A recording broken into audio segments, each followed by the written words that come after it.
Good morning and welcome to the Farm Show here on Westplex Talk 1045. I'm your host, John Combest, and for the next 60 minutes, we'll be going through the top stories in agriculture in our four-county area here in Franklin County, Warren County, St. Charles County, and West St. Louis County. We'll focus on the profits, the production, the policy, and the people here in our four-county broadcast area. And I am pleased to announce that you can now find The Farm Show on YouTube. Just look for @Farm Show Radio. You can always find us on Facebook @Farm Show Radio and Instagram @Farm Show Radio.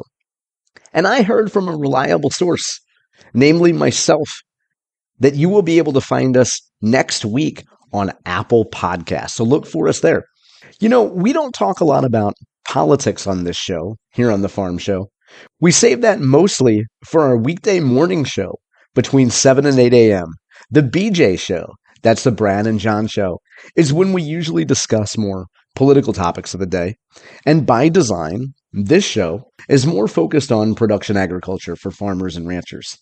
But we couldn't avoid a story. We would be doing journalistic malpractice by avoiding a story that involves Missouri government and farmers. On Monday, Missouri's Attorney General, Andrew Bailey, resigned from his position because he's headed to Washington, D.C. He'll be serving as Deputy Director of the FBI. That left his spot as Attorney General open. Governor Kehoe announced that he was appointing the new Attorney General the very next morning. And that woman happened to be Catherine Hanaway, former Speaker of the Missouri House, former U.S. Attorney, turned corporate lawyer.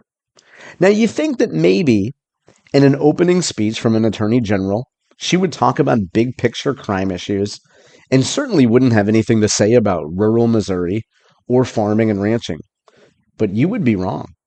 Just minutes after she was introduced by Governor Kehoe, Catherine Hanaway, the new Attorney General, had this to say. I'm humbled beyond belief to accept this appointment.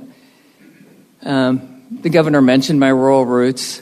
My first introduction to Missouri was I came to the University of Missouri. I ultimately transferred to Creighton, but the dorm I moved into, which was Wolpers, was bigger than the small town I came from in Clarkson, Nebraska. I mean, it was eye-opening. And some of you know in the last few years I've been down here to testify on behalf of the glyphosate bill that allows farmers to grow soybeans without having manual labor out there pulling the weeds out. Part of the reason I'm so supportive of that bill is that's what I did all of my teenage years. We used to call it walking beans or hoeing beans. So to go from a town of what is now 639 people to standing in the governor's office and accepting this appointment is truly humbling and almost unbelievable to me. So that's brand new Missouri Attorney General Catherine Hanaway talking about walking beans back in her home state of Nebraska prior to the invention of glyphosate-tolerant soybeans, Roundup-ready soybeans. She knows what weed management was like before you had Roundup-ready crops. And she says that she's been to the Capitol quite a bit in the last few years to testify on behalf of Bayer and farm groups looking for pesticide legislation. Not to be outdone, the Missouri Freedom Caucus issued their own statement welcoming Catherine Hanaway and congratulating her in her new role as Attorney General. The Freedom Caucus, led by State Senator Nick Schroer from St. Charles County, laid out their top 4 priorities. One of them is defending life. One of them is protecting children. One of them is defending farmers and landowners. And the second one on the list is making Missouri healthy again. Here's what Schroer wrote. Protecting Missourians from harmful pesticides, herbicides, agro products, and any chemicals which threaten their health, liberty, and sovereignty, particularly those originating from communist China and other foreign entities. Legislation surrounding glyphosate passed the Missouri House this past legislative session, but did not pass the Missouri Senate. State Representative Dane Deal, who introduced the original glyphosate legislation, says that he plans on reintroducing the legislation in 2026. Now, it remains to be seen what action, if any, Attorney General Hanaway will play, and to use the Freedom Caucus's terms, making Missouri healthy again. But I doubt you'll see a lot of anti-glyphosate action from Catherine Hanaway.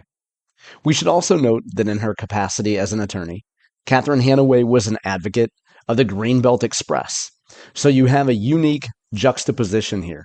You have Catherine Hanaway and her work on glyphosate, generally siding with agriculture groups in Missouri, and then in her work with the Greenbelt Express, generally siding against Missouri agriculture organizations.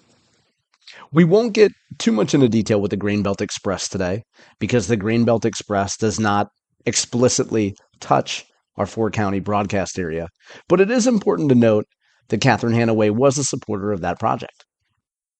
And while we're on the topic of Missouri state government, let's go over to the Missouri Department of Agriculture. The department announced last week that the Missouri Agricultural and Small Business Development Authority, you could call it MASBDA.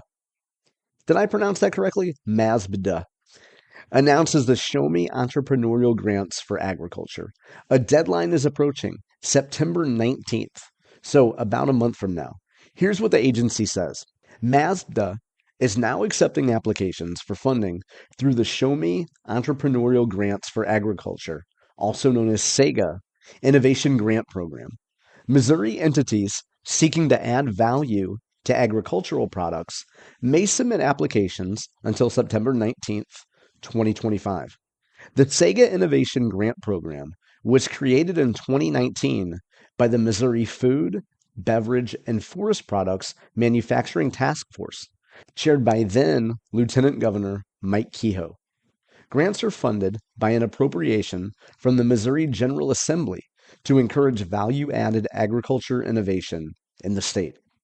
The program provides funding in the form of grants to producers, businesses, organizations, and cooperatives for facilities, equipment, upgrades, services, coordinated efforts, and cooperative marketing directly related to increasing value-added agriculture. The minimum grant award is $50,000, and the maximum grant award is $250,000. Recipients are required to meet a minimum 25% cash match for funded projects. Applications must be submitted to MASBDA by 3 p.m. Friday, September 19th, 2025. Grant program application forms and evaluation criteria are available online at MASBDA, that's MASBDA.com. For more about the department and its programs, visit agriculture.mo.gov. Now, if you happen to be driving today, or you otherwise have your hands occupied, I opened up the application form, and we'll tick through a few things you need to check before you fill out that form. The main questions you need to answer and will be judged on include, in 250 words or less, provide a project summary. Tell us about your specific use of grant funds and expected project outcomes. Another question, describe why the project is needed. Also, what are the anticipated results of the project? What is the anticipated impact on the local economy, including your estimate of job creation, commodity utilization, and capital investment? How will success be measured? If successful, what are the next steps for growing the business? Will multiple Missouri agricultural producers benefit from the project? If so, list the producers, what role they will play, and how they will benefit. Another question in the category of experience and qualifications. Identify key leaders and other personnel and summarize their experience and qualifications to implement and manage the program. You can read the full list of questions at MASBDA, that's MASBDA.com.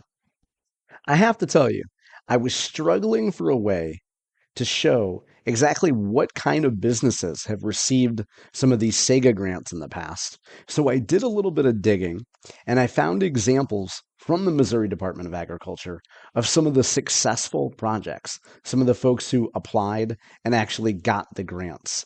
I went through the clips and pulled some of the best ones. The first one will start with Hertzog Meat Company in Butler, Missouri. Have a listen. My name's Todd Hertzog. I own and operate Hertzog Meat Co. here in Butler, Missouri. We specialize in the fabrication of beef. We do around 100 head of Angus cattle every single week, and we distribute to around 1,000 restaurants in a 7-state area. We've been in the agricultural community for 140 years. We have a story to tell, and with that story, we also have the product to back it up. We weren't car salesmen trying to get into the beef business. I mean, we're beef guys, and so it was our passion. We've owned and operated Mocan livestock market for over 30 years, and so having a front row seat to be able to see every kind of breed of livestock, the different producers on how they handle livestock, just kind of gave us a leg up when it came to knowing what kind of quality and what kind of animal we wanted to put into our processing facilities. When I first started here, I had 12 employees, and we're up to over 30 full-time employees right now. And all of our cattle that come through are all based in Missouri.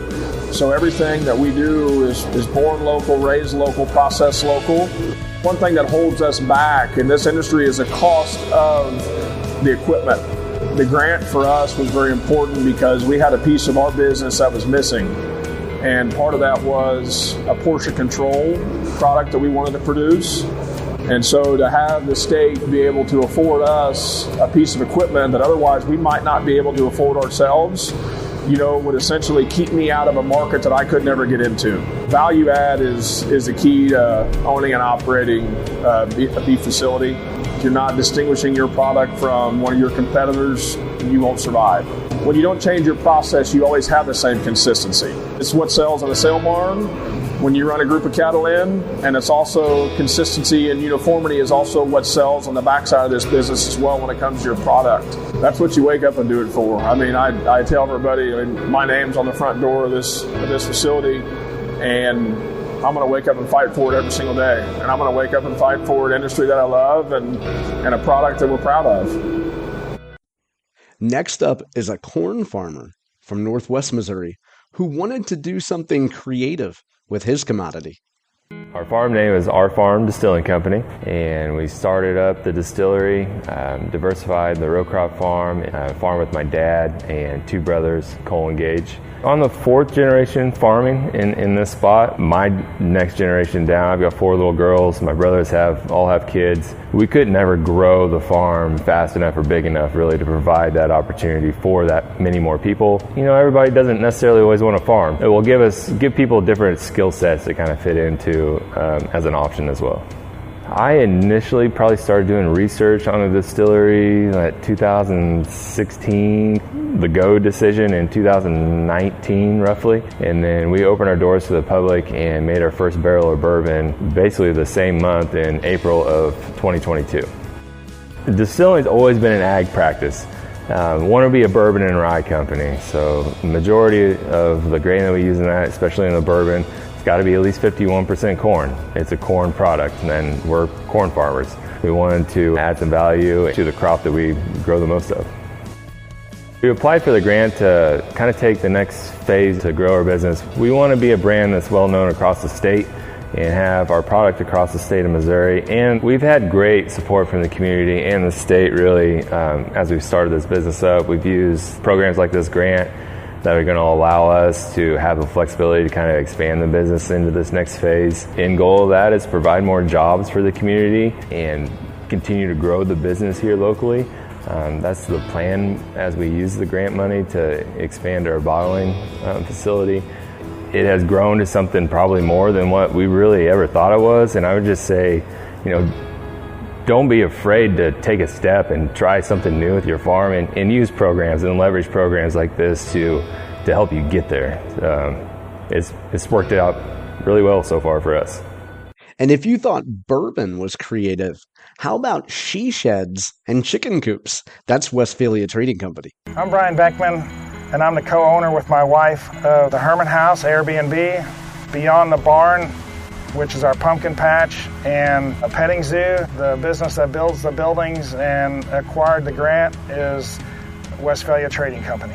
It started with me building a chicken coop for myself about 12 years ago. I'm not really a carpenter, and so I had to learn it all, piece by piece. Made all my mistakes on the first one, built the second one, and it was better.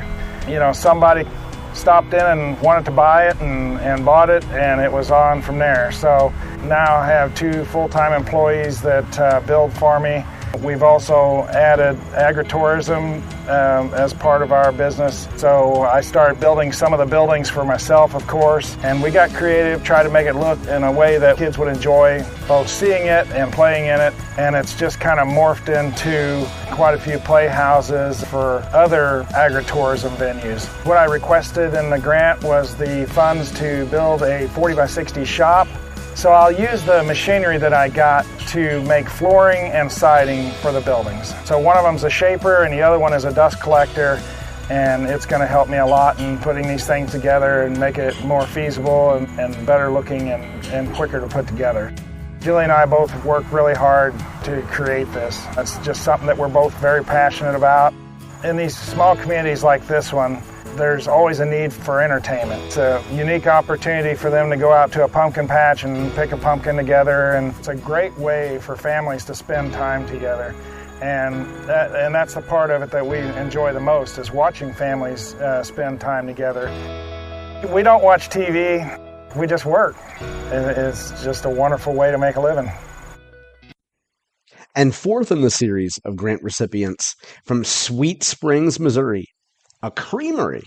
Our family has been farming in the same township since 1848. My parents started dairy farming back in 1996. My brothers and I started coming back in 2006, and we kind of kept the dairy going. We got to a point where we needed to either grow the dairy with number of cows that were milking, or we needed to do value added. We decided to go down the value added route in 2016. The creamery helps us get into a niche market and helps keep our family business viable through the good times and bad times. So at Hemme Brothers Creamery, it all starts from the beginning. So it starts with the plant that my brother John grows. He does the agronomy part of it. And then we take that feed and we feed it to our cows. And my brother Michael handles the cow husbandry part of it and making sure the cows are getting milked. Then I get the baton, and my team and I make the cheese. And then we pass it off to my father, who does all of our wholesale accounts and some of our retail. So currently, most of our cheese is sold on the I-70 corridor between Lenexa, Kansas, all the way to the Arch in St. Louis. But this project that the SEGA grant is helping us with is going to take us to that next level, to where we can go throughout the Midwest and then go from there. We have equipment that we started with, and now we're needing to get that next level equipment to where we can be more efficient, keep our costs down, so we can keep our price point to where it can be competitive. The funds that we have received from the SEGA grant are going to be used for a larger cheese vat and a finishing table. This vat will be able to at least process up to 3.5 million pounds of milk a year for us. So we have plenty of room to grow. The vat is too big to toss all of our curds in ourselves, so we're using a finishing table to do all that for us, which is going to take a lot of the back work out of all the employees that work here. When we started this value-added business, we had 0 employees. It was just family labor. And now we're up to 9 employees. We're helping employ, we're helping put money back into our rural community, and kind of show what Missouri is all about. Again, that was Hemme Brothers Creamery in Sweet Springs, Missouri. You can see the full list of winners by going to agriculture.mo.gov, and you can find more information about getting a SEGA grant for yourself. When we come back on the Farm Show, we'll be talking beef appropriately in B Block. Don't go anywhere. We'll be right back.